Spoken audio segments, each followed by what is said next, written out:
Mercredi 4 janvier 2024, 6h30 du matin, je monte dans la voiture du chauffeur de taxi que je connais. On se salue.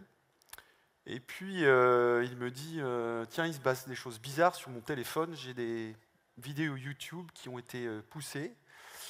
Et c'était vous sur BFM.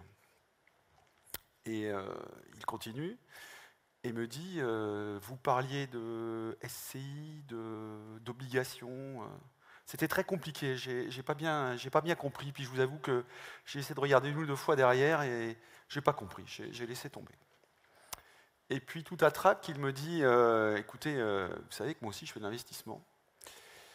En fait, j'ai acheté une licence de taxi il y a 5 ans, j'ai emprunté pour acheter cette licence, puis là je viens d'en acheter une deuxième, les taux d'intérêt sont un peu plus élevés, c'est un peu moins intéressant, mais je relance un petit peu l'affaire.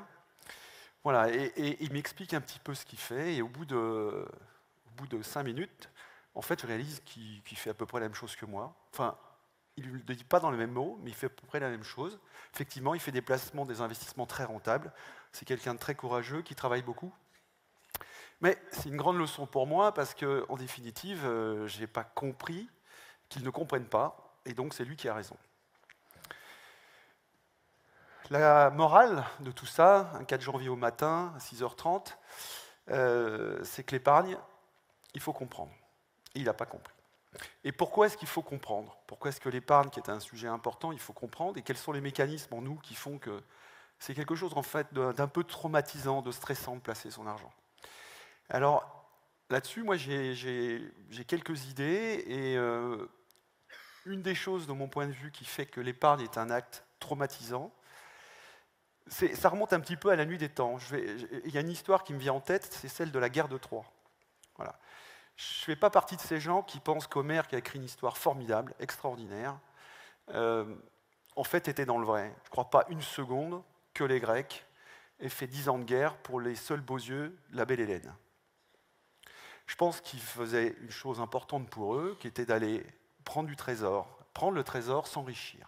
Et pourquoi est-ce qu'on a besoin d'un trésor? Pourquoi est-ce qu'on va chercher la richesse? Pourquoi est-ce qu'on travaille? Pourquoi est-ce qu'on met de l'argent de côté?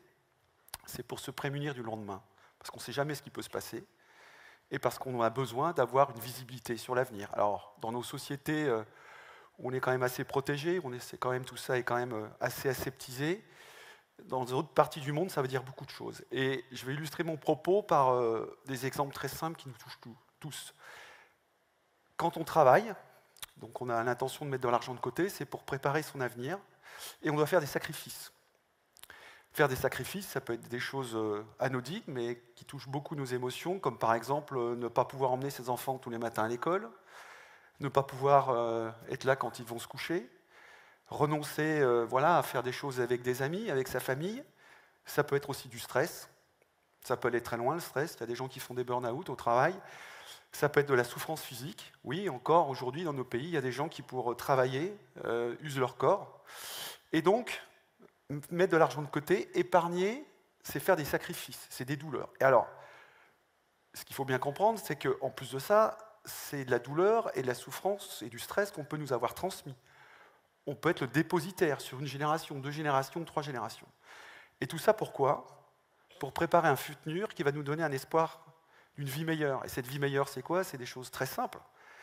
C'est peut-être devenir propriétaire de sa résidence principale, c'est peut-être acheter une résidence secondaire, ça peut être l'éducation de ses enfants, ça peut être un projet professionnel pour avoir d'autres intérêts dans sa vie professionnelle, ça peut être sa retraite, enfin, ça peut être plein de choses. Donc, au moment où on prend cette décision, on troque toutes ces souffrances pour plus d'espoir. Et à ce moment-là, on confie ça à quelqu'un. Et c'est ça qui est traumatisant, parce qu'on ne veut pas perdre, on veut essayer de gagner un petit peu, peut-être un peu plus, mais tout ça, c'est pour l'avenir. Et ça, chez Corum, on en est tous très conscients. Voilà, on est parfaitement conscient de ça, et on se sent vraiment responsable de ça. On a tous aussi dans notre entourage des exemples qui ont pu avoir de mauvaises expériences en plaçant leur argent. Moi, j'ai en tête l'exemple d'une grand-mère, ma grand-mère, qui m'expliquait qu'elle n'avait pas été contente de ce qu'elle avait fait 5 ans plus tôt, qu'on lui avait proposé un placement et puis qu'elle n'avait pas tout compris, elle avait signé en bas, elle avait perdu un peu d'argent. Mais bon, j'étais vraiment furieux qu'on ait fait ça à ma grand-mère. Voilà, ça me touchait. J'étais pas vieux, mais je me souviens que ça m'avait vraiment touché. On est au service de votre épargne. Et chaque fois qu'on fait un investissement, chaque fois qu'on gère une partie de votre épargne, on pense à vous en tant qu'individu. Oui, on gère beaucoup d'argent, on gère plus de 7 milliards d'euros, c'est beaucoup, mais l'argent, c'est rien. Ce qu'on gère, c'est votre argent. Et vous êtes 120 000 à nous avoir fait confiance, et c'est ça qui fait notre quotidien. Donc on est à votre service, au service de votre épargne. Alors, pour bien gérer l'épargne, et pour bien investir, bien placer l'argent, nous, on pense qu'il faut avoir des convictions. On en a quelques-unes et je vais vous les partager. La première, c'est qu'on est plus fort collectivement. Voilà, chez Quorum, on est 250 femmes et hommes. On est 20 nationalités différentes, on parle plus de 20 langues. Et travailler ensemble au quotidien, ça nous permet d'avoir d'abord plus d'expérience, évidemment. Ça nous permet aussi de faire vivre des idées différentes, des oppositions, des controverses. Et tout ça, ça nous permet d'anticiper. On n'est pas tous d'accord. Au moment où on fait un investissement, au moment où on fait un choix, on n'est pas tous d'accord. On arrive à trouver une idée commune. Et ça nous permet, ça nous donne la force d'anticiper. Qu'est-ce que va être l'avenir? Pourquoi est-ce qu'on fait cet investissement? Quels sont les risques qu'on prend? Est-ce qu'on risque de ne pas se tromper? Parce que oui, le problème, il est là. Il ne faut pas qu'on se trompe. Et je voudrais ce soir écarter une éventualité, c'est qu'on soit des génies, qu'on ne se trompe jamais. Oui, il nous arrive de nous tromper. Mais notre rôle, notre mission, c'est de faire en sorte que quand on se trompe, il y a le minimum de conséquences possibles. Il y a une autre conviction forte que l'on a, c'est qu'il faut... Enfin, j'adore, moi, personnel, la fable des moutons de Panurge. Je pense qu'elle veut dire beaucoup de choses, elle parle de beaucoup de choses à la fois. Et il faut bien comprendre que le métier qu'on fait, qui consiste à gérer votre argent, il est souvent dans un contexte où tout le monde fait la même chose au même moment.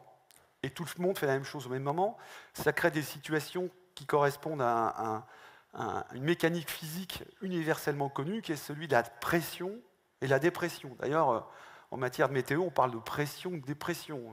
Quand il y a la pression, il y a beaucoup d'air. Quand il n'y a pas assez d'air, c'est une dépression. Il y a du vent, il y a des tempêtes. Mais en matière d'investissement, c'est exactement la même chose. Quand tout le monde va au même endroit, qu'est-ce qui se passe? Ça fait monter les prix. Et quand tout le monde part au même moment, ça fait baisser les prix. Alors il vaut mieux essayer de se trouver toujours du bon côté de la barrière.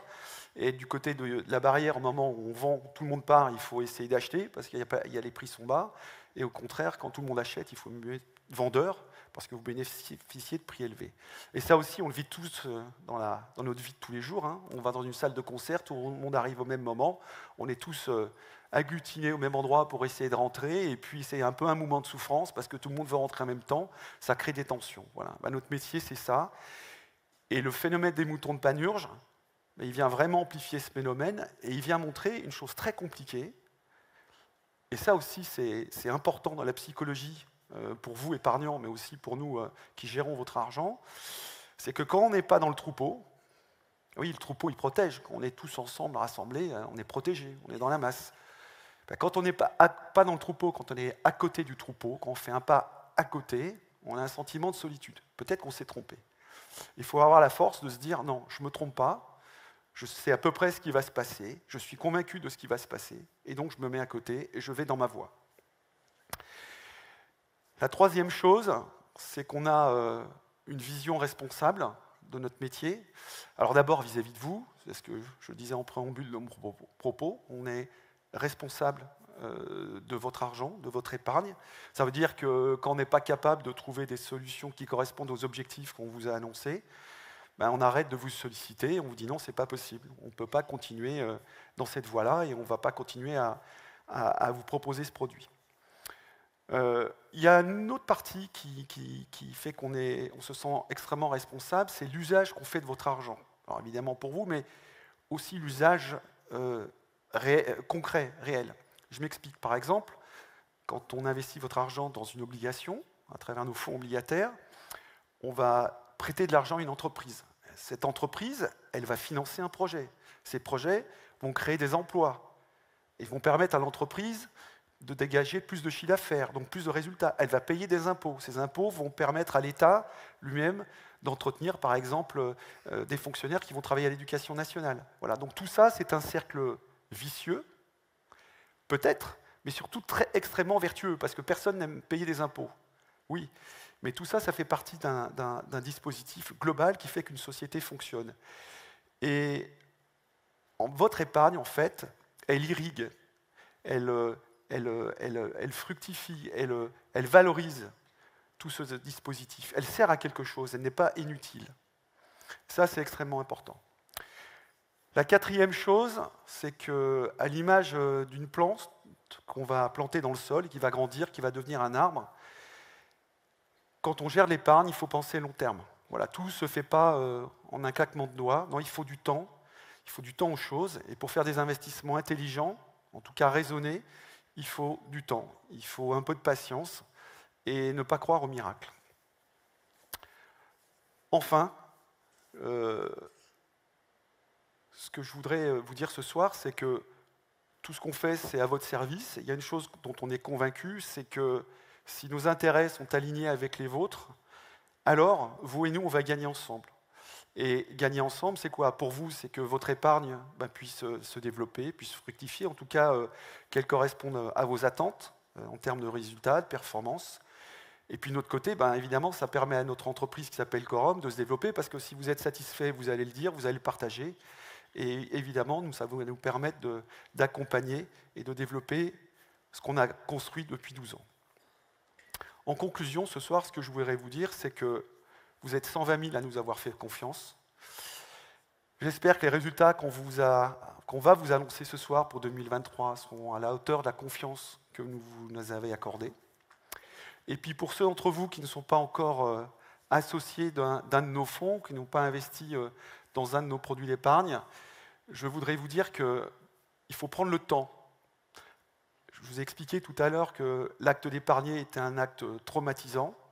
On ne veut pas se tromper. On ne veut pas avoir pris la mauvaise décision. Donc prenez le temps. Surtout, prenez le temps de comprendre. Voilà. Que ce soit avec votre assureur, votre banquier, prenez le temps. Soyez convaincus. Et c'est sans doute la chose la plus importante. Il faut que vous ayez des convictions. Merci.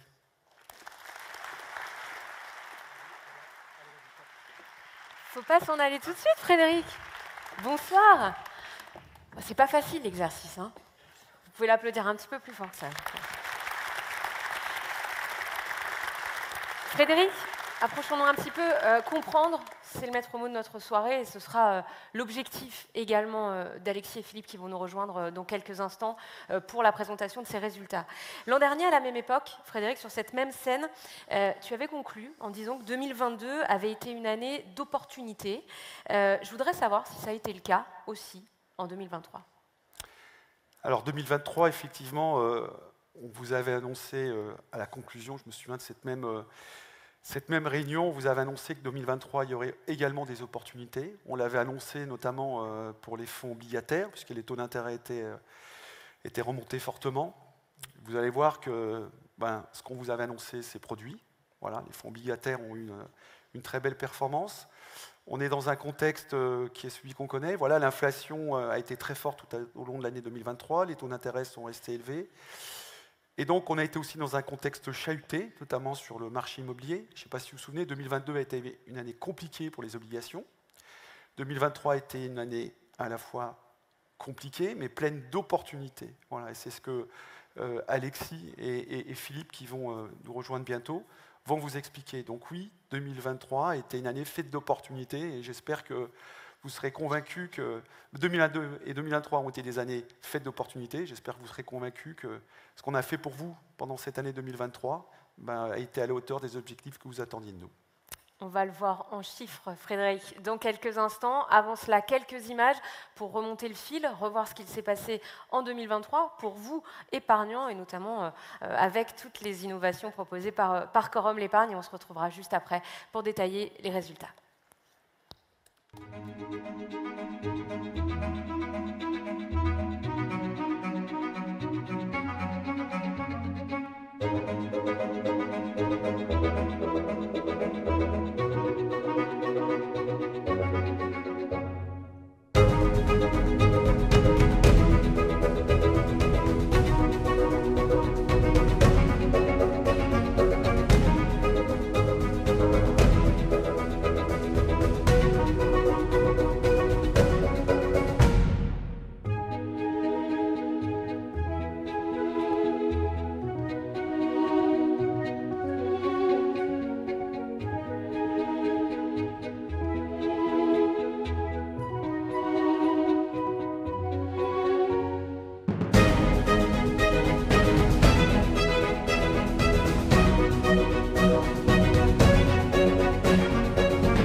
Allez, place aux performances après tout ce qui s'est passé cette année 2023, cette épargne pour vous, faite pour vous, une épargne qui correspond à vos besoins. On va en parler encore plus en détail maintenant. Vous présentez ces performances 2023 que vous attendez évidemment. Et c'est tout d'abord Alexis Trigaud, directeur commercial de Quorum l'Épargne, qui va nous rejoindre.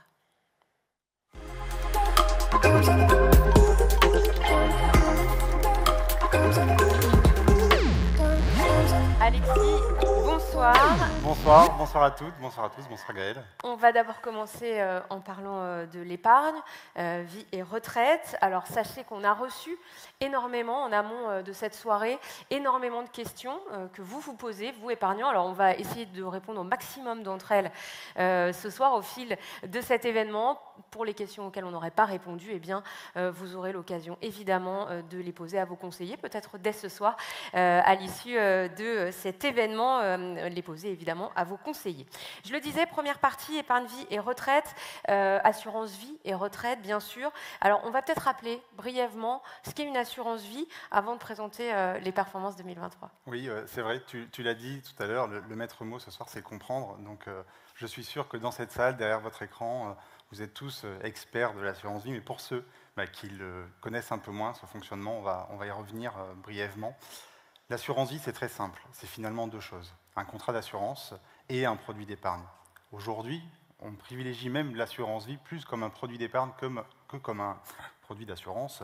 Et pourquoi? Parce que vous, moi, en tant qu'épargnant, on recherche la meilleure solution pour son épargne avec la fiscalité la moins pénalisante possible pour la performance. Et c'est exactement ce qu'offre l'assurance vie en tant que produit d'épargne, une enveloppe avec une fiscalité allégée. La définition, elle est là, tout le monde l'a comprise, mais quand même, tous les acteurs du secteur aujourd'hui proposent des assurances vie. On peut souscrire une assurance vie partout. Alors, qu'est-ce qui, précisément, vous différencie? Alors, c'est vrai, on n'a cette fois-ci pas apporté d'innovation, mais la touche Quorum, c'est justement l'innovation. Et donc, ce qui nous différencie, chez nous, Quorum, c'est de répondre à vos besoins, à vos attentes.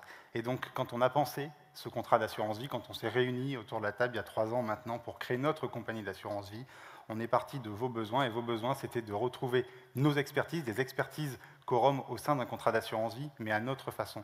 Et finalement, l'évidence, quand on a été autour de cette table, c'était de créer un contrat d'assurance vie sans frais. Et c'est ça qui nous distingue, c'est qu'aujourd'hui, Quorum Life est le seul contrat d'assurance vie qui n'a pas de frais de gestion. Et c'est pour nous la différence et l'importance pour votre épargne. Voilà, la différence au niveau des frais de gestion qui n'existent pas pour Quorum Life. Alors, on a parlé de cette assurance vie, mais Quorum, évidemment, Alexis, c'est pas que ça. Non, c'est vrai. Alors, le pilier central, c'est effectivement Quorum Life avec l'assurance vie, mais il y a une autre chose qui nous caractérise, et pour finalement les épargnants qui nous suivent depuis le plus longtemps, on vous l'a déjà illustré à plusieurs reprises, c'est l'innovation. On a eu à plusieurs occasions la possibilité de vous le démontrer, et on a fait la même chose avec notre compagnie d'assurance vie, et vous allez voir, en 2023, l'année a été riche en innovation, on a fait beaucoup de choses. La première chose qu'on a fait en complément de ce contrat d'assurance vie, c'est un plan d'épargne retraite, Quorum Per Life. C'est finalement un produit d'épargne qui peut répondre à un besoin de complément de revenus à la retraite. Frédéric a parlé des différents besoins qu'on peut avoir en tant qu'épargnant, et ce contrat, c'est un contrat qui a pour objectif de répondre à ce besoin de complément de revenus, tout en permettant d'obtenir une réduction fiscale lorsque l'on fait ses versements sur ce contrat. Donc ça, c'est la première innovation de l'année 2023. La seconde innovation, elle est un peu plus technique, elle concerne vraiment quelques experts, certainement du patrimoine, c'est la création d'un contrat de capitalisation qui va répondre à des besoins de particuliers ou de sociétés, mais vraiment spécifiques. Je ne rentrerai pas dans le détail ou dans l'explication ce soir, mais voilà, on a créé aussi un contrat de capitalisation Quorum Capi. Et enfin, voilà, l'année a été chargée, mais la dernière innovation de l'année, et non des moindres, ça a été la création d'un fonds en euros, le fonds euro pour notre contrat d'assurance vie, notre PER et notre contrat de capitalisation, le fonds euro Quorum Eurolife. Donc voilà, la dernière innovation de l'année, ça a été la création de ce fonds en euros. Une première question des épargnants, peut-être de l'un d'entre vous ce soir. Est-ce qu'il faut choisir entre une assurance vie et un plan d'épargne retraite? Alors, je suis désolé parce que je ne vais pas pouvoir répondre simplement, parce que finalement, la réponse, elle dépend de chacun des épargnants qui sont dans cette salle ou derrière leur écran, parce que en fonction de votre profil épargnant, de vos besoins, de votre âge, vous pouvez avoir plus, finalement, à avoir à souscrire un contrat d'assurance vie ou un plan d'épargne retraite, ou peut-être même les deux. Donc il faut vraiment adapter ça aux besoins. Donc l'un et l'autre ne sont pas contradictoires, mais peuvent être complémentaires. Ça veut dire que les conseillers, ils sont là pour vous conseiller au mieux et vous dire ce qu'il faut faire. Conseiller, comprendre, et la solution, c'est la décision d'épargne. Alors, on l'a dit, en 2023, il y a donc de nouveaux produits d'assurance vie. Oui. On en vient aux performances, vous les attendez. Est-ce qu'elles se distinguent et est-ce qu'elles sont vraiment belles pour 2023 ? Je vais vous en parler. Effectivement, quand on crée ce fonds en euros, c'est répondre à un besoin, mais aussi chercher de la performance. Et c'est pour ça qu'on a décidé de le créer en 2023, ce fonds en euros. Et donc, pour sa première année d'existence, le rendement du fonds en euros a été de 4,45%. Alors, ce chiffre dit comme ça, peut-être qu'il ne vous parle pas, mais on peut le mettre finalement en parallèle de la performance moyenne que vont afficher nos confrères assureurs pour 2023. L'ensemble des fonds en euros n'ont pas encore communiqué leur performance, mais on estime qu'elle devrait s'établir autour de 2,5%. Donc vous voyez, le fonds euro Quorum, pour sa première année d'existence, il affiche une performance qui est quasiment le double de celle qu'on estime pour le marché du fonds euro. Alexis, fonds euro à capital garanti, ça veut dire que les épargnants là qui ont mis une somme, même si les performances n'étaient pas très bonnes, leur capital n'est pas en danger. Effectivement. Le danger, c'est de faire une performance moins bonne, mais ça, ce n'est pas notre promesse. Mais oui, le capital est garanti. C'est la partie garantie dans un contrat d'assurance vie, c'est le fonds en euros. Alors, cette performance, elle est très belle, on l'a vu pour le fonds en euros, mais le contrat d'assurance vie Quorum n'est pas composé que du fonds euro. C'est vrai. Dans notre contrat, d'un côté, vous avez le fonds euro, mais à côté de ce contrat, vous retrouvez deux expertises. L'expertise immobilière, avec nos 3 SCPI, Quorum Origine, Quorum XL et Quorum Orion. Et à côté de notre expertise immobilière, vous retrouvez aussi notre expertise obligataire. Très brièvement, ouais. Oui, il faut y aller sur la définition d'obligataire. Ouais, je savais. C'est très simple. Une obligation, c'est finalement un projet d'entreprise. Une entreprise, quand elle a un projet de développement, un projet de croissance, elle peut soit aller voir son banquier et demander un emprunt, ou finalement aller s'adresser au marché et donc demander à des investisseurs de lui prêter des capitaux en contrepartie du paiement d'un intérêt. Et c'est notre seconde expertise, c'est vraiment de financer des projets d'entreprise. Donc en collectant votre épargne, on va accompagner des entreprises et en contrepartie encaisser un intérêt qu'on vous reversera. Voilà. Donc ce sont les deux expertises qui viennent compléter notre offre assurance vie, qui permettent de répartir l'épargne. Cette répartition d'épargne, elle peut être faite de deux façons. Soit finalement à la carte, un peu comme au restaurant, vous allez choisir une partie de notre expertise immobilière, une partie de notre expertise obligataire et notre fonds en euros.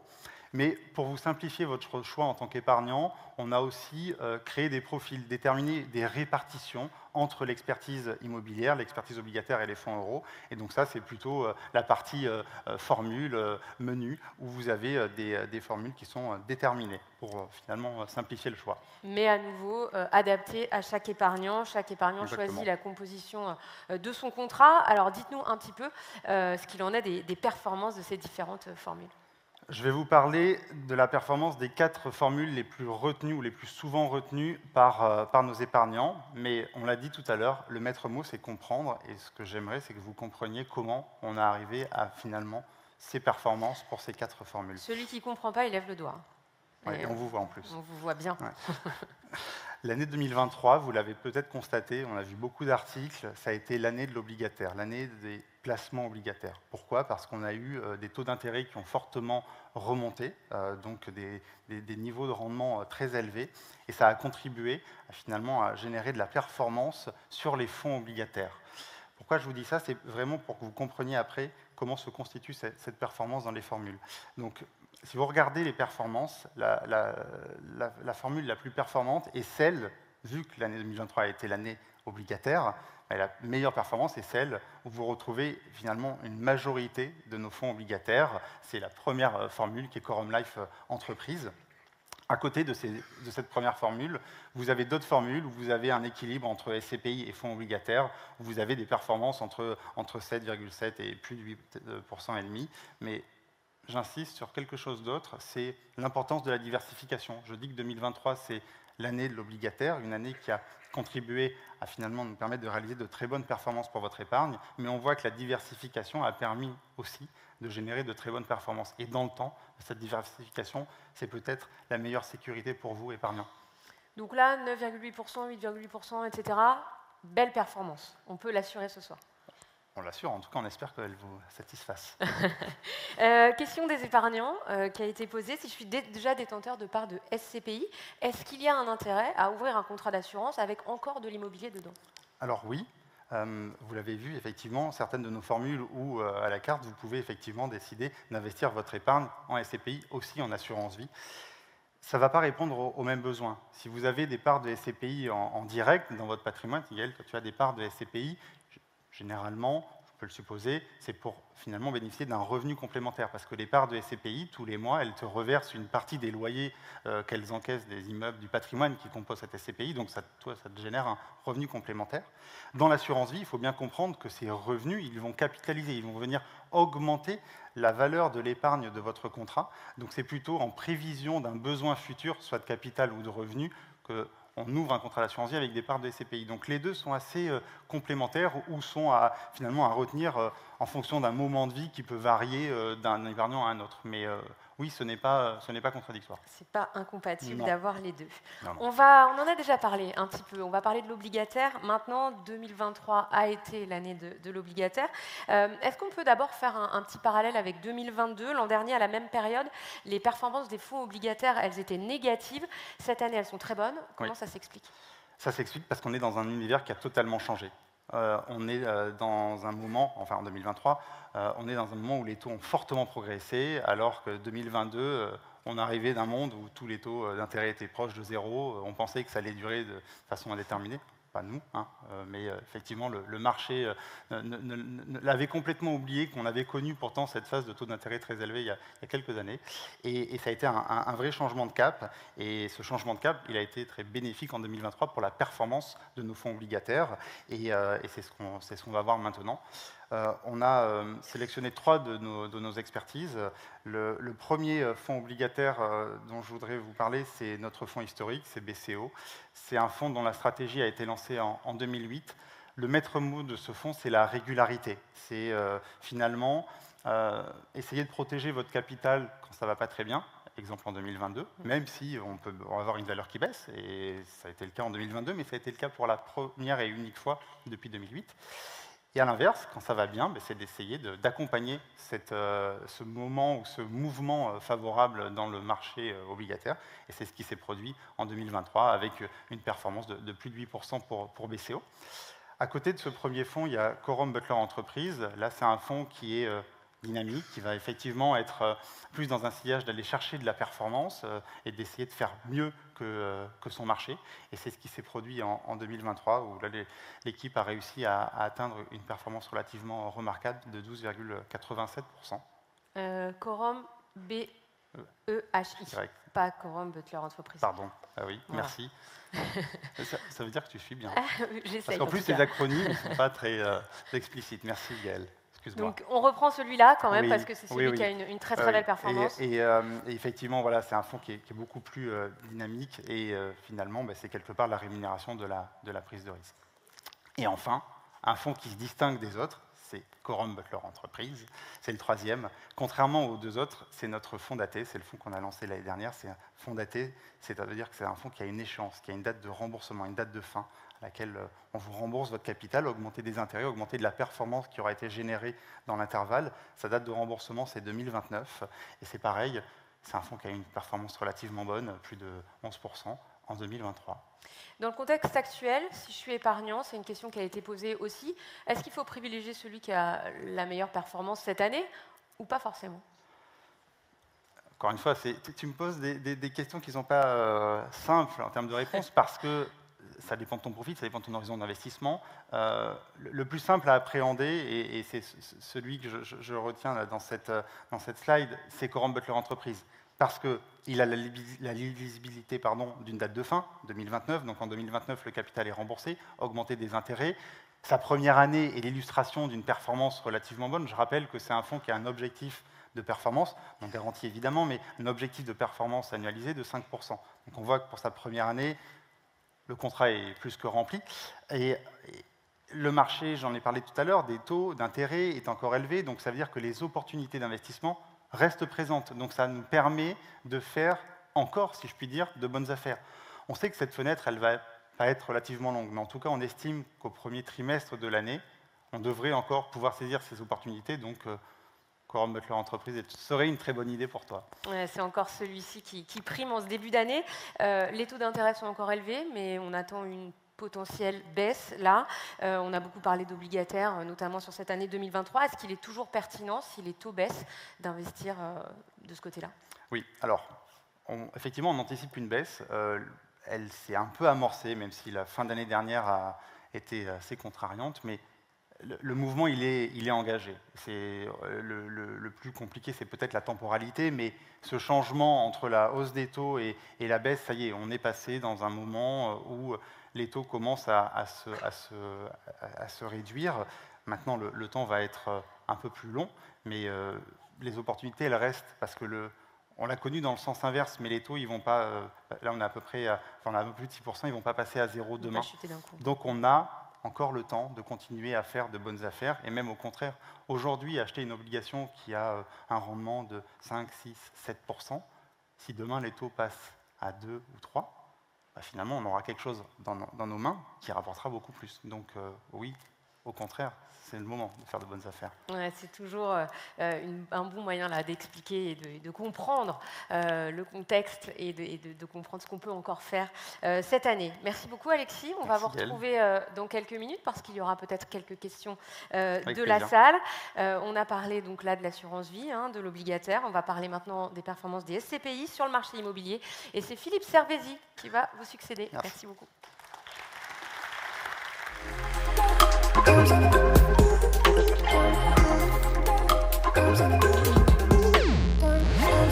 Bonsoir Philippe. Je le disais donc, au menu maintenant les SCPI, c'est donc l'épargne immobilière. Raconte-nous un tout petit peu pour débuter ce qu'est ton métier tous les jours, je dirais. Bonsoir Gaël, bonsoir à tous. Ravi de vous retrouver ici, salle Playel. Mon métier, alors, je vais vous parler d'épargne immobilière, de votre épargne immobilière, et je vais essayer de m'adresser à tout le monde, parce que déjà, vous êtes très nombreux, et puis il y a des gens qui nous suivent depuis maintenant des années, depuis 2012, depuis le début, qui sont devenus des experts de la SCPI, et puis il y en a d'autres qui nous découvrent ce soir. Donc je vais essayer de m'adresser à tout le monde, d'être le plus clair possible, de surtout ne pas jargonner, vous avez compris que c'était quelque chose d'important. Si jamais je jargonne, surtout Gaël, tu m'interromps. Et puis je vais vous parler de votre épargne immobilière. Notre métier, parce que les gens qui s'occupent de votre épargne immobilière chez Quorum, c'est plus de 50 personnes, réparties dans 7 pays, 10 nationalités différentes, qui achètent les immeubles, qui les gèrent, c'est-à-dire qu'ils discutent au quotidien avec les locataires qui payent les loyers, qui nous permettent de payer le dividende que vous recevez sur vos comptes tous les mois, et puis qui les vendent.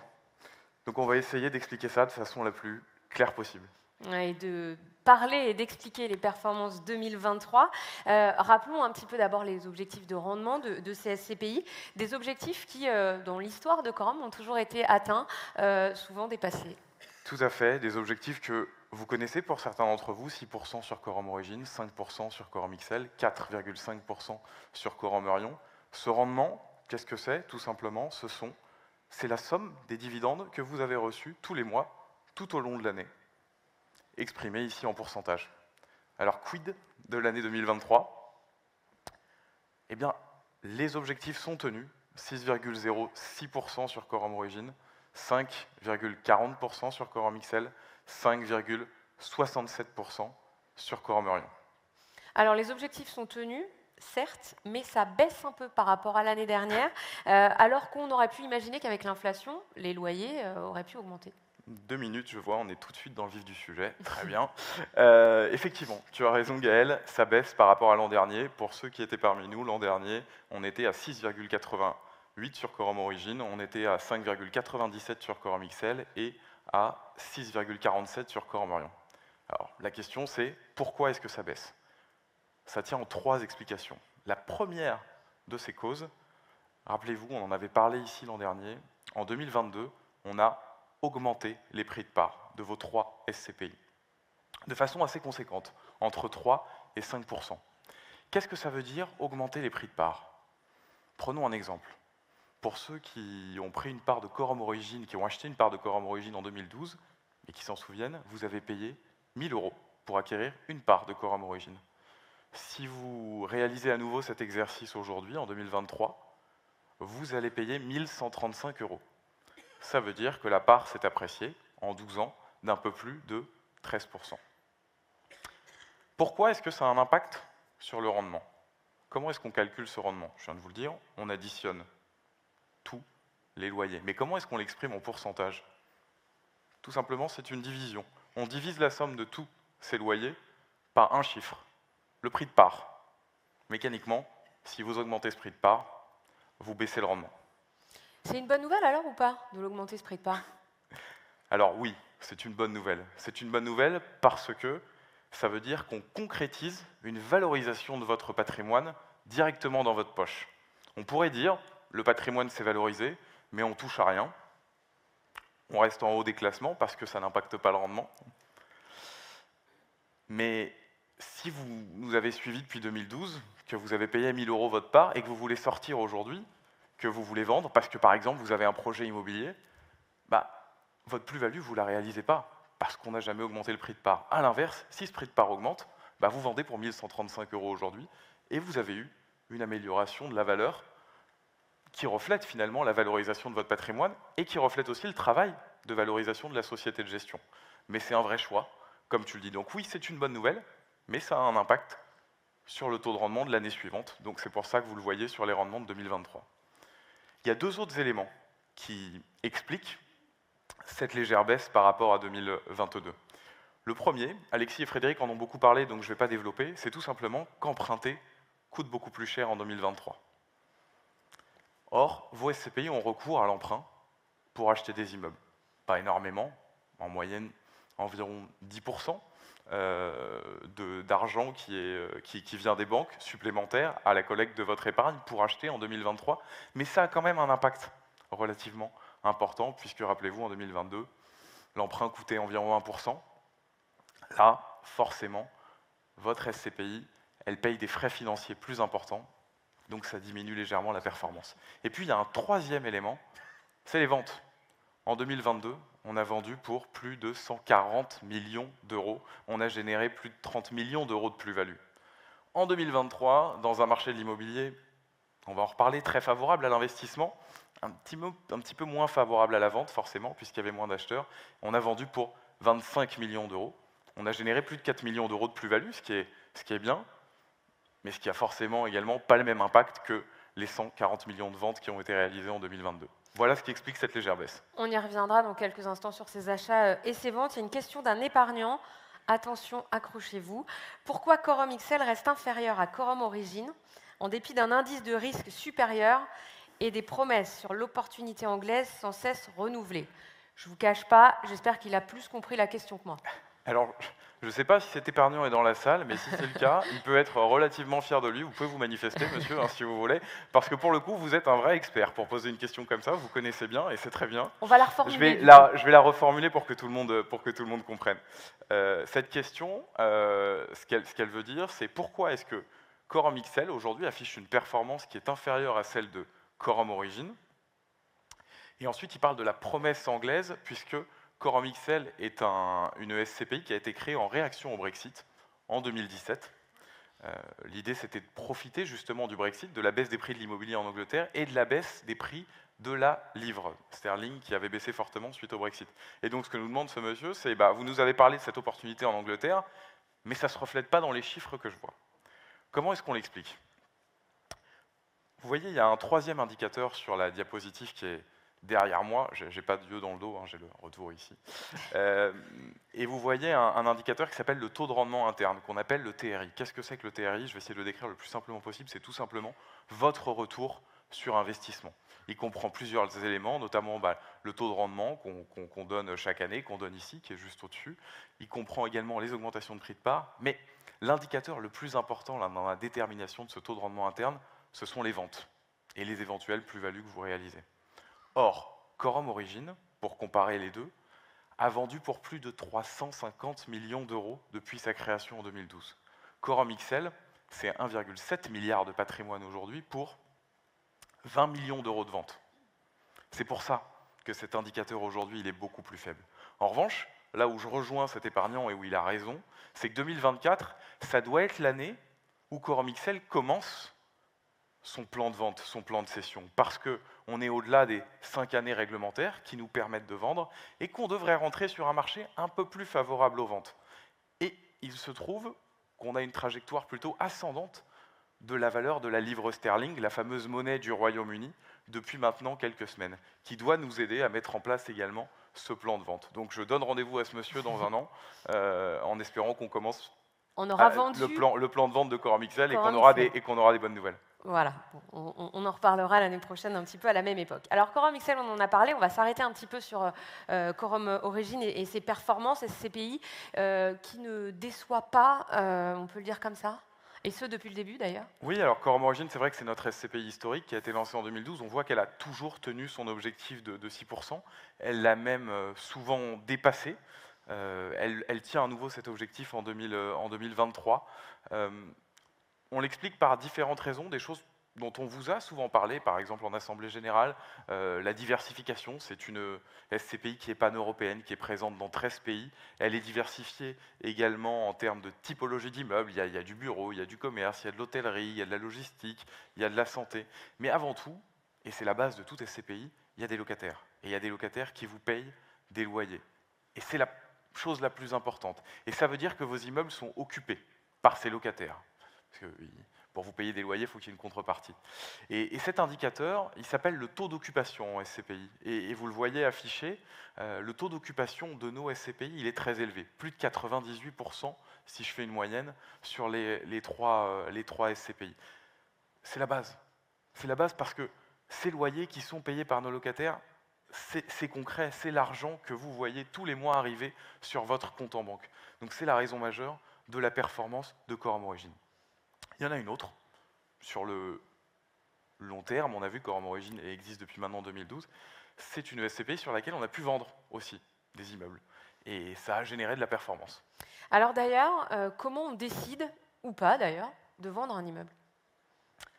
Alors, c'est une bonne question. Cette décision, finalement, elle dépend d'abord, avant tout, du marché.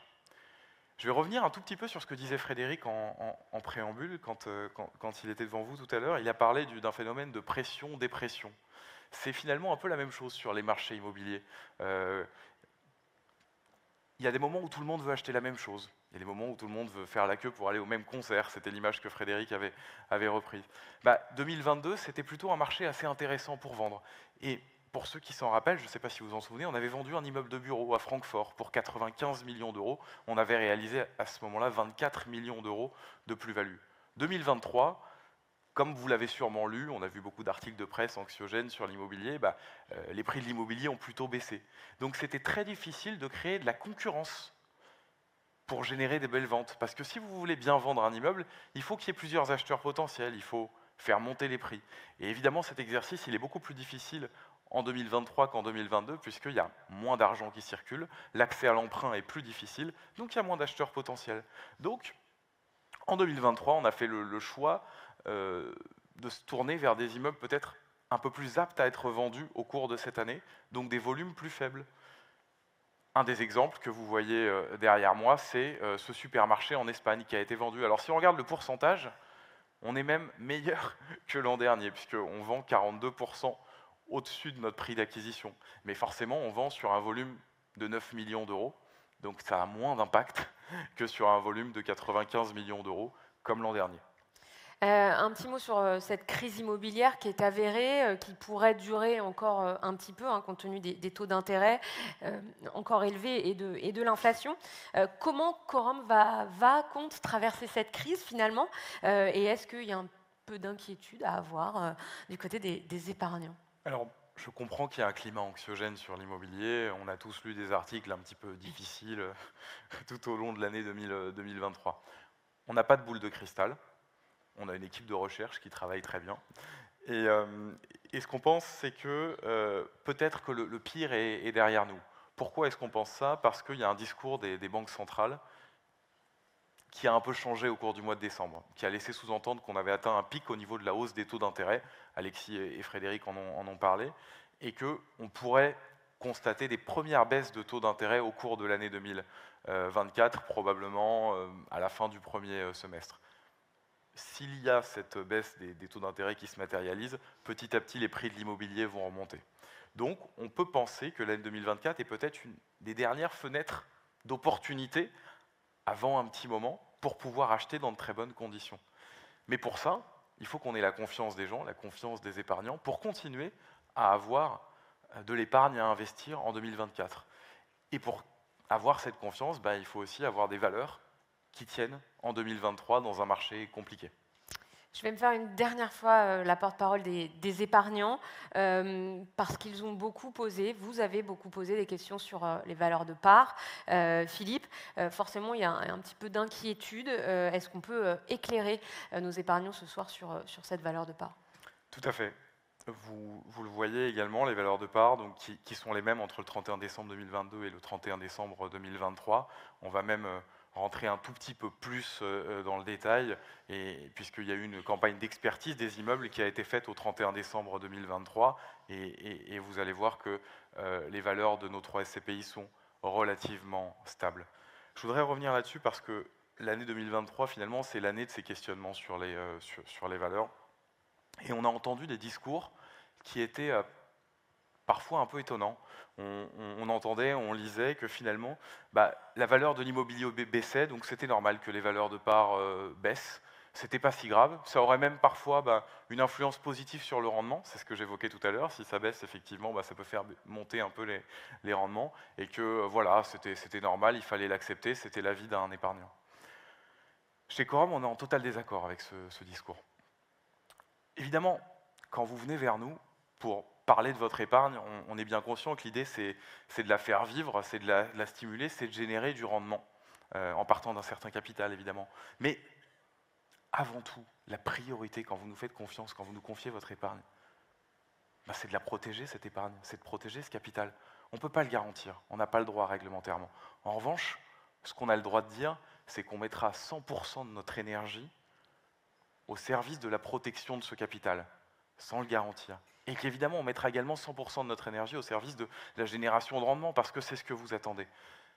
Mais encore une fois, on est vraiment en désaccord avec ce discours qui consiste à dire que non, c'est pas si grave si ça baisse. Si, c'est grave si ça baisse, et il faut essayer de protéger ça. Et concrètement, vous avez fait comment? Parce que l'énergie, elle est là, on l'a bien entendu, mais est-ce que ça suffit pour maintenir ce prix de part? Alors, vous le voyez, effectivement, j'évoquais une certaine stabilité. On voit moins 1% sur Quorum Origin, moins 2% sur Quorum XL, plus 1% sur Quorum Orion. Donc, c'est vraiment des variations qui sont à la marge. Comment on a fait? Il n'y a pas de recette miracle, on n'est pas des génies, on a été impacté par la hausse des taux comme tout le monde. On a des immeubles dont la valeur, elle a changé, elle a évolué. Je pense que la meilleure explication à donner, je pourrais revenir sur la diversification, les baux longs, des choses dont on a déjà beaucoup parlé, mais je voudrais qu'on fasse un tout petit retour en arrière pour peut-être que tout le monde puisse comprendre la genèse de tout ça.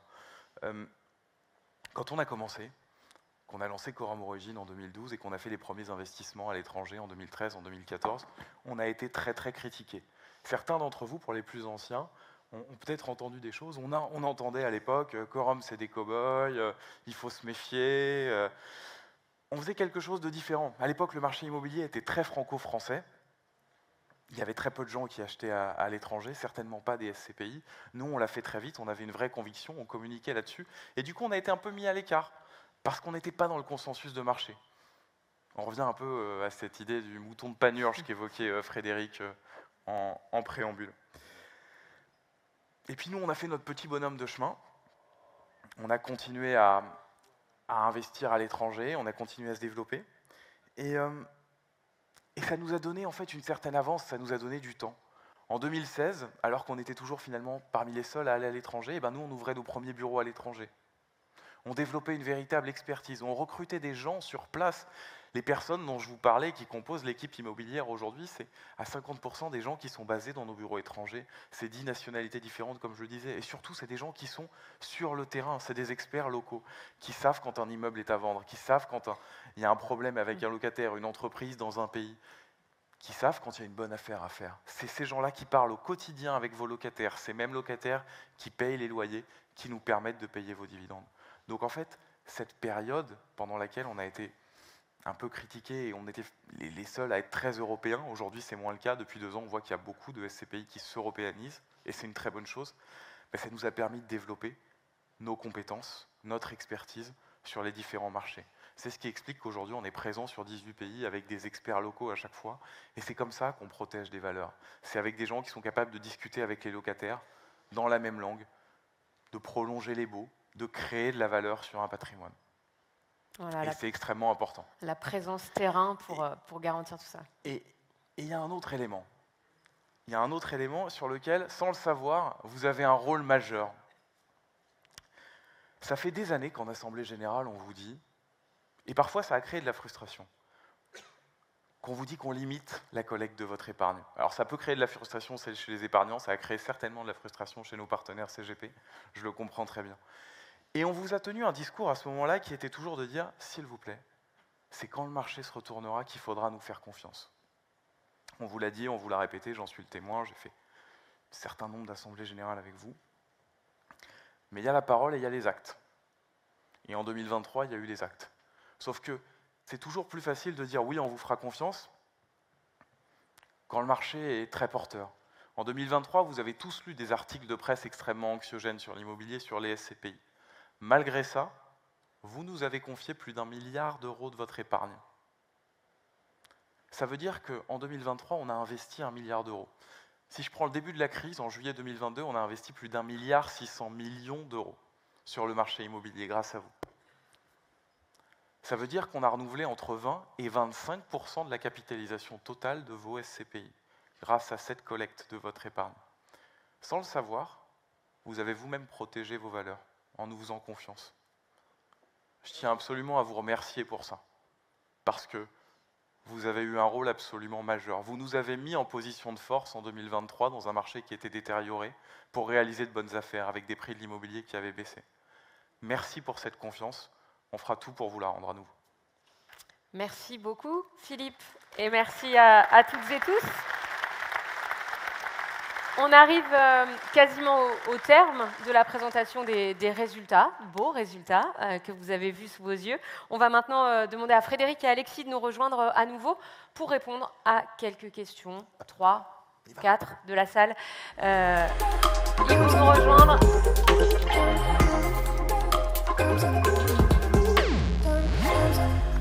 Je vous l'ai dit, on a reçu énormément de questions par écrit. On a répondu à certaines dans le thread. Les conseillers vont être avec vous dans quelques instants. Mais on a quelques minutes. Un micro circule dans la salle, je crois, pour poser quelques questions. Alors que la première personne qui a le micro se lève et pose sa question, parce que, sincèrement, je ne la vois pas. Il y a plein de mains qui se lèvent dans cette salle. Je vous le dis, on ne pourra pas répondre à tous. Mais je pense qu'il y a un micro qui a circulé. Madame, c'est à vous. Le micro doit marcher, donc allez-y, n'hésitez pas. Oui, bonsoir. Vous avez surfé sur un bon contexte en 2023. 2024, le contexte change. Est-ce toujours le moment d'investir? On parle d'immobilier, d'obligataire, de... CPI, par exemple. Très bien. Oui, 2024, c'est toujours le moment d'investir. C'est ce que j'évoquais, c'est peut-être la dernière année où la fenêtre va être aussi bonne. Parce que, comme je le disais, on a peut-être atteint le pic de la hausse des taux. On risque en 2024 d'avoir les premières baisses de taux. Le marché immobilier, je prenais l'image ce matin, c'est un peu l'escargot des classes d'actifs. En général, c'est le dernier à bouger. Donc, il ne va pas intégrer tout de suite, mais il va finir par intégrer. Ça veut dire que si on a des premières baisses de taux, à la fin du premier semestre 2024, que les taux d'intérêt commencent à baisser, les prix de l'immobilier petit à petit vont commencer à remonter. Donc je pense que l'année 2024 est encore une excellente fenêtre, mais elle sera peut-être pas si longue que ça. Peut-être qu'on a encore 12-15 mois devant nous. C'est pour ça que 2024, c'est vraiment une année où on souhaite profiter au maximum du contexte actuel pour investir sur des prix plutôt bas.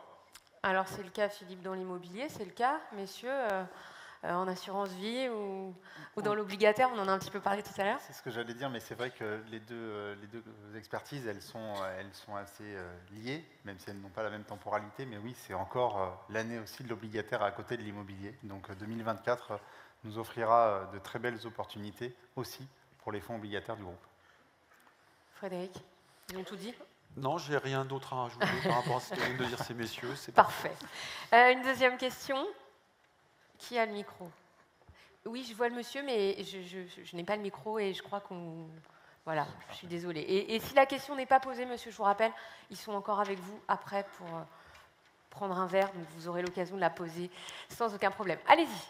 Bonsoir. Vous avez un très bon rendement en 2023 sur le fonds euro. Pensez-vous faire aussi bien cette année? Alors, je voulais expliquer, selon nous, la baisse des taux, elle a déjà été amorcée. Elle va être lente et progressive. Mais si notre scénario se confirme, le rendement du fonds euro va certainement un petit peu se compresser. Mais je vous l'ai aussi dit, le travail chez Quorum, c'est de faire la meilleure performance possible. Donc, même si 2024 ne nous permet pas de réitérer les 4,45%, dans un contexte qu'on estime, on fera tout pour avoir la meilleure performance à nouveau en 2024. On peut peut-être rajouter, Alexis, que l'objectif du fonds euro, c'est de faire mieux que le livret A. Alors vous allez me dire, c'est peut-être pas flamboyant, mais on rappelle que le capital est garanti, que le livret A a encore un taux relativement élevé pour l'instant. Et donc c'est vraiment l'objectif de ce fonds. Évidemment, si on peut faire mieux, on fera mieux, comme on l'a toujours fait. Mais voilà, l'objectif, c'est de faire pour du capital garanti mieux que le livret A. Et donc sans limite de souscription en revanche. Merci, monsieur, pour cette question. Une troisième, dernière question peut-être? Où est le micro?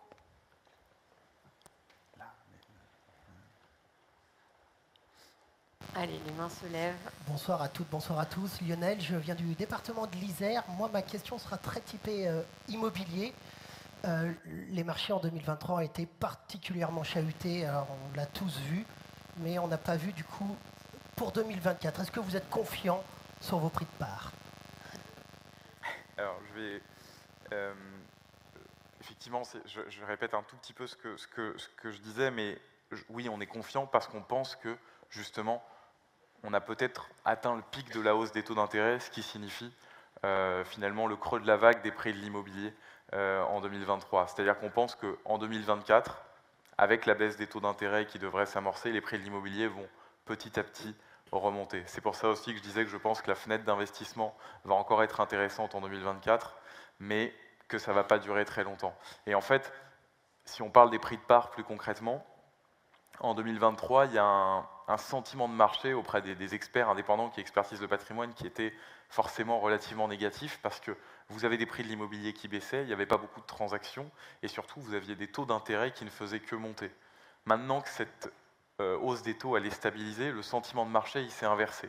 Alors ensuite il faudra un petit peu de temps parce qu'il faut qu'il y ait des transactions qui matérialisent cela, mais une fois que le sentiment de marché change, les valorisations elles ont tendance quand même à repartir plutôt à la hausse.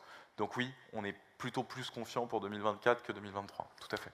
Ouais, et puis il faut rappeler aussi, Philippe, qu'il y a un aspect technique, c'est que le prix de part, il est défini dans une fourchette qui est entre moins 10 et plus 10. Et on part quand même avec un énorme amortisseur, puisque nos prix de part ont toujours été très proches de la valeur réelle du patrimoine. Alors on s'astreint à ça depuis 12 ans pour différentes raisons. D'abord, c'est vous protéger. Puisque ça ne sert à rien d'avoir un patrimoine qui s'apprécie si ce n'est pas reflété dans le prix de part. Et puis je rappelle aussi que c'est ceux qui sont arrivés les premiers qui ont fait que ce patrimoine a pris de la valeur en étant les premiers à nous confier leur épargne. Et évidemment, si on ne fait pas payer aux nouveaux entrants le juste prix de la valeur du patrimoine, c'est aux dépens des porteurs présents. Donc ça correspond à une stratégie de protection du patrimoine. Mais malgré tout, on peut fixer le prix de part entre moins 10 et plus 10. On est très proche de la valeur de part est très proche de la valeur du patrimoine, et donc on a cette sécurité de variation. Et le troisième aspect, et Philippe l'a largement développé tout à l'heure, c'est comme vous nous faites confiance, et de nouveaux épargnants nous font confiance en permanence. Les SCPI de Quorum n'ont pas de problème de liquidité, vous avez entendu parler de rien. Là aussi, on a pris depuis 12 ans des mesures, une stratégie qui fait qu'il y a dans vos SCPI que des porteurs individuels ou des sociétés, mais plutôt des sociétés entrepreneuriales de taille modeste. On n'a pas de grosses compagnies d'assurance, on n'a pas de gros investisseurs institutionnels, et donc il n'y a pas de problème de liquidité. Je vais juste vous donner un chiffre. Tous les ans, en moyenne, il y a 0,7% de l'ensemble de l'épargne qui se retire de vos SCPI, 0,7% de la valeur globale. Cette année, c'est monté à 0,9%. Donc vous voyez que c'est des chiffres très modestes. Donc cette confiance que vous nous donnez, le fait aussi que on vous a fixé des objectifs, on les a tenus dans le temps, on les a respectés, on les a souvent dépassés. Voilà, fait qu'il y a beaucoup d'épargnants qui sont intéressés par la performance de ces SCPI notamment, mais également des fonds obligataires. Et donc cette dynamique fait qu'on a beaucoup profité du nouveau marché, c'est ce que vous a expliqué Philippe en 2023, on a acheté dans de très bonnes conditions, il y avait vraiment une prime aux acheteurs, et ça va se poursuivre encore en 2024. Donc ça aussi, c'est un facteur de protection du patrimoine, et donc indirectement des valeurs de part. Donc voilà, nous on est plutôt confiants chez Quorum, on l'a été depuis le début de l'année 2023, et on est confiant aussi pour 2024. Allez, encore une question. Le micro est de l'autre côté, messieurs, je suis désolée. Bonsoir, et merci à vous quatre pour la présentation. Il me semble que c'est Philippe qui avait posé la question, enfin qui avait plutôt répondu à la question, sur le Royaume-Uni et sur ComarXL, qui s'est créé finalement en 2017 pour tirer profit de ce qu'allait produire le Royaume-Uni. Moi, j'aimerais savoir aujourd'hui quels sont les indicateurs qui vous permettent d'être convaincus que vous allez tirer un maximum de profit du marché britannique. Alors, il y en a plusieurs. La première des choses, c'est que ce qui fait partie de la stratégie de Quorum XL, je vais essayer encore une fois d'être assez clair et de ne pas jargonner, c'est l'immobilier et la devise. Le marché immobilier, il s'était effondré suite au Brexit, donc les prix étaient vraiment pas chers. Ils avaient commencé à remonter, on va dire, en 2021, ça redevenait intéressant. Mais c'était trop tôt pour pouvoir vendre à l'époque, commencer à vendre sur Quorum XL. La livre était remontée aussi, hein, il faut l'avoir en tête à ce moment-là. En 2022, début 2022, on a une livre qui atteint 1,19, c'est-à-dire qu'un pound vaut 1,19 €. Le taux moyen à l'acquisition de Quorum XL, c'était 1,14. Donc il y avait déjà finalement un peu de valeur qui s'était créée, plus le travail qui est fait sur l'immobilier. Et puis ensuite, il y a eu cette crise qui a frappé pas seulement le Royaume-Uni, mais toute l'Europe. Et là, on a les premiers indicateurs, c'est ce que j'évoquais, les prémices d'une remontée petite, qui devra se faire vraiment petit à petit légère des prix de l'immobilier, partout. Le Royaume-Uni, ça a été un des premiers pays à plonger. C'est toujours un pays qui réagit très vite dans les deux sens, donc ça devrait être aussi un des premiers à remonter. Et on a les premiers indicateurs, je l'évoquais, sur la livre. L'an dernier, la livre, elle a oscillé entre 1,13 et 1,14, donc même chose. Un pound valait 1,13, 1,14 €. À l'heure où on se parle, elle est déjà à 1,16, 1,165. Donc on a vraiment de premiers indicateurs intéressants. Et puis nous, ensuite, on a notre travail de gestion. Ça veut dire que sur plusieurs immeubles, on a étendu des baux, on a re-signé avec des locataires, on a augmenté des loyers. Donc c'est tout ça qui fait qu'on est confiant. Et surtout, on est enfin dans une période où on peut commencer à vendre des immeubles sur Quorum XL. Puisqu'on a une limitation réglementaire en SCPI, il faut qu'on attende 5 ans. Voilà, et je voudrais compléter le propos de Philippe en revenant sur ce que je disais tout à l'heure. Quorum XL, il faut se souvenir qu'on a fait un pas de côté. C'est-à-dire qu'il y avait un consensus. Le Brexit a été annoncé. Tous les investisseurs sont partis en courant. J'irai même plus loin, ils sont partis en laissant sur place armes et bagages. Donc la devise a dégringolé 30%. Le marché immobilier, Philippe, avait dégringolé 30%. On vous a proposé cette SCPI au moment où tout avait baissé. Alors, être à côté, ça veut dire, ce que je vous disais tout à l'heure, c'est pas suivre le mouvement. On a profité du mouvement des moutons de Panurge, qui, eux, ont perdu beaucoup d'argent pour récupérer ce qu'ils laissaient sur place. Une fois qu'on a dit ça, on a vu une fenêtre qu'on pensait rester ouverte pendant 2-3 ans. Philippe, même fin 2021, on s'est posé la question d'arrêter d'investir en Angleterre et de commencer à vendre, parce que la livre avait beaucoup monté, le marché immobilier avait un petit peu remonté. Entre-temps, il y a eu le Covid, l'Angleterre a été pas mal touchée, et puis les Anglais ont eu la bonne idée de changer 3 fois de Premier ministre, et ils ont eu le malheur de perdre la reine d'Angleterre, tout ça dans un contexte ensuite avec une inflation forte. Donc la fenêtre de Brexit qu'on pensait ouverte pendant 3 ans, en fait les événements ont fait qu'elle s'est prolongée. Voilà. Donc pour nous, Quorum XL, en interne, Quorum XL, c'est pour nous la SCPI dont on est à la fois le plus fier et celle qui est le plus représentative de notre vision, notre façon de voir le marché immobilier et de gérer votre épargne. Donc il se trouve que la fenêtre à l'investissement est ouverte plus longtemps que prévu. Et vraiment, c'est la SCPI dont on est la plus fière et sur laquelle nous, on a le plus d'espoir. Donc notre vision, c'est que les taux d'intérêt vont remonter. On a vu qu'en Angleterre, l'inflation va quand même pas mal baisser. La livre, on va voir ce qu'elle va faire. Mais nous, on est très confiants sur cette SCPI. On est très confiants sur ce qui va se passer sur l'Angleterre. C'est notre vision depuis le Brexit. Les marchés ont amplifié ce qui était le Brexit. Oui, le Brexit a une influence sur l'économie anglaise, peut-être 10, 15, 20%, en tout cas pas ou 30, 40%, comme l'ont imaginé avec outrance les marchés. Et je reviens sur mon idée de dépression, c'est-à-dire qu'on amplifie les phénomènes. Voilà. Merci pour ces réponses. On va prendre une dernière question avant de vous laisser entre les mains de vos conseillers. Lors du cocktail, pour celles et ceux qui sont avec nous, on n'oublie pas celles et ceux qui sont à distance. Alors, allez-y. Si vous avez le micro, je ne vous vois pas, mais allez-y.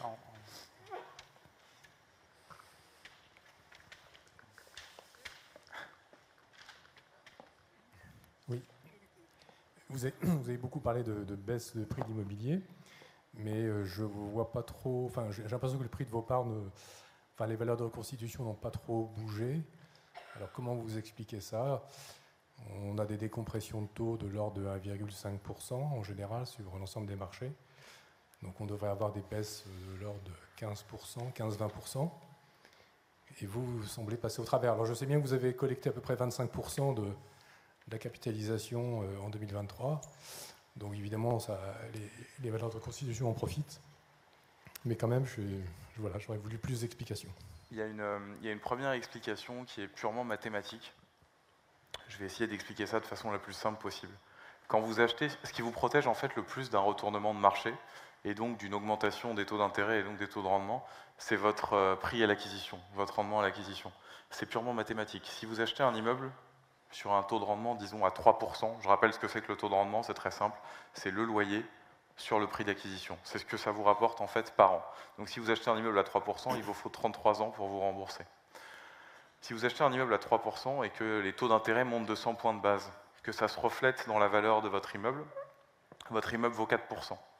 Vous avez perdu 33% de la valeur. Si vous achetez un immeuble à 8%, que vous avez exactement le même phénomène qui se produit, votre immeuble vaut 9%, vous avez perdu 12% de la valeur. C'est beaucoup plus facile à gérer. Et à côté de ça, vous avez des phénomènes qui vont vous aider à passer ce moment, comme par exemple l'indexation des loyers. Un autre élément qui est important, c'est que finalement la France a plutôt été le bon élève au niveau de l'inflation. L'an dernier, on a eu une inflation de l'ordre de 5% en France. La zone euro était bien plus élevée. Il y a des pays dans lesquels on est relativement présent, je pense aux Pays-Bas, à l'Italie, à la Pologne sur Quorum XL aussi, où on a parfois indexé, même souvent, les baux à plus de 11 ou 12%. Il y a les loyers. Les loyers, tout à fait, excusez-moi, les loyers à plus de 11 ou 12%. Ce qui a eu aussi un effet relativement important. Et puis ensuite, il y a ce que j'évoquais tout à l'heure, c'est le travail de gestion des équipes. Il y a eu un travail extraordinaire des équipes de gestion immobilière entre 2022 et 2023, parce que comment vous recréez de la valeur sur un immeuble? Votre expert immobilier, vous avez raison, il va impacter la hausse des taux, mais si vous passez d'un bail où il reste 3 ans à un nouveau bail de 10 ans, vous re-signez un bail avec votre locataire, il va le refléter aussi dans le taux. Donc il va y avoir l'augmentation des taux d'intérêt de l'un côté, et puis elle va être reflétée ensuite dans la valorisation que l'expert va faire du fait que vous avez gagné 7 ans de sécurité de loyer avec ce nouveau locataire. Et c'est la combinaison finalement de tous ces effets qui explique, avec, et vous l'avez rappelé, le fait qu'on ait renouvelé l'intégralité des portefeuilles pour environ 20% en 2023, c'est ce qui explique que nos valorisations sont relativement stables. Et je voudrais ajouter, et ça c'est souvent compliqué à expliquer, c'est que tous les acteurs sur le marché n'ont pas le même comportement. Et notre comportement, pour ceux qui nous suivent depuis 12 ans et qui notamment lisent les éditos qu'on fait tous les trimestres dans nos bulletins d'information, ça a été le suivant. Éviter les comportements moutonniers. Donc on évite d'acheter là où tout le monde est, là où c'est le plus cher. Et on le vérifie en plus. C'est-à-dire que quand on achète, on fait faire des expertises avant d'acheter pour s'assurer qu'on achète dans de bonnes conditions, qu'on est plutôt en dessous de la véritable valeur quand on fait un prix.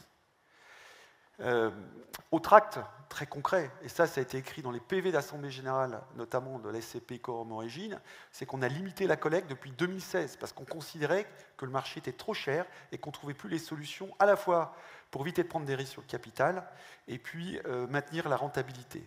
Et enfin, le dernier paramètre, c'est qu'on a été particulièrement prudent et raisonnable dans la collecte d'épargne, dans l'argent que vous nous avez confié. On l'a vraiment limité, notamment fin 2019-2021. Je vais vous donner 2 chiffres.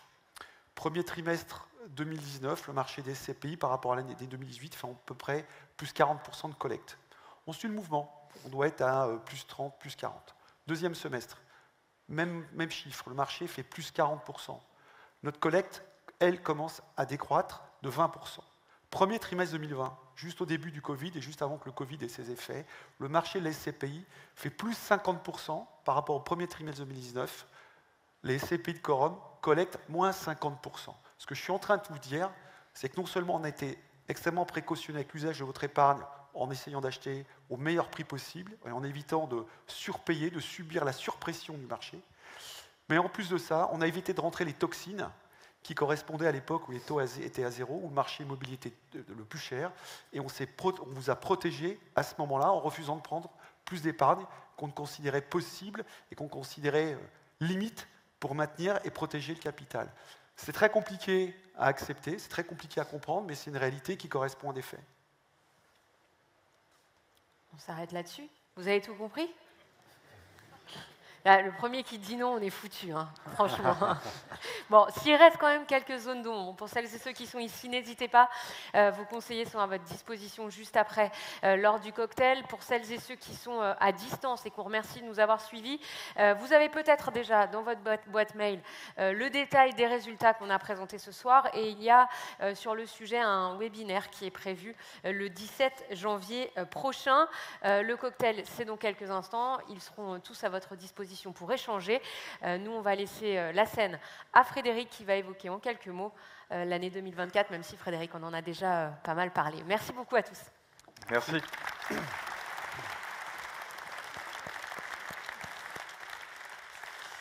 Voilà, l'année dernière, sur cette même salle, je ne sais pas si vous en souvenez, enfin en tout cas pour ceux qui étaient là, je vous avais fait des excuses au titre de l'année 2022 parce que nos fonds obligataires avaient eu pour la première fois en 15 ans une performance négative, pour la première fois. Et je vous avais quitté aussi en vous disant que 2023 serait l'année de l'obligataire. Je pense que vous avez vu que cette année 2023 est effectivement l'année de l'obligataire, on ne s'était pas trompé. Et quand je vous avais annoncé ça en 2022, je vous avais dit qu'une fenêtre était en train de s'ouvrir. Cette fenêtre, elle était liée au fait que les taux d'intérêt remontaient et que donc il y allait avoir une prime aux acheteurs. En fait, l'investissement devenait plus rentable. On a vécu une époque, on sort d'une époque, et on a déjà tous oublié. Hein. Il y a une époque où prêter son argent à l'État français, il fallait payer. Prêter son argent à l'État allemand, il fallait payer. Le livret A était à 0,75%. On est sorti de cette époque. On est dans une autre époque. Maintenant, placer son argent rémunère. Cette fenêtre qui s'est ouverte, courant 2022, fin 2022, elle est toujours ouverte. Mais les taux d'intérêt rebaissent. Et ils vont rebaisser fortement. Ils ont déjà commencé à baisser fortement. La fenêtre, elle va rester ouverte courant de l'année 2023.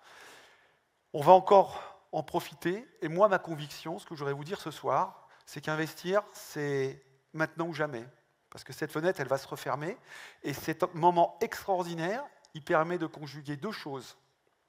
À la fois des rendements élevés, mais aussi une perspective d'augmentation de la valeur de son placement, de valorisation de son placement, qui est liée à cette mécanique de baisse des taux d'intérêt. Donc ça, c'est ma conviction profonde. C'est la conviction profonde qu'on a chez Quorum. Je vous partage ça en vous ayant dit en préambule tout à l'heure, au début de cette réunion, qu'il fallait que, à la fois, vous compreniez. Ce n'était pas un problème de confiance. La confiance, elle ne se décrète pas. Elle s'acquiert avec le temps. J'espère qu'on vous aura démontré ce soir que vous aviez eu confiance de nous faire, vous aviez eu raison de nous faire confiance l'année dernière sur l'obligataire. Je pense qu'on ne vous a pas déçu cette année sur l'immobilier. Je suis certain qu'on ne vous décevra pas fin 2024 sur nos propositions d'épargne. Merci à tous, bonne soirée, et puis à tout de suite. Merci.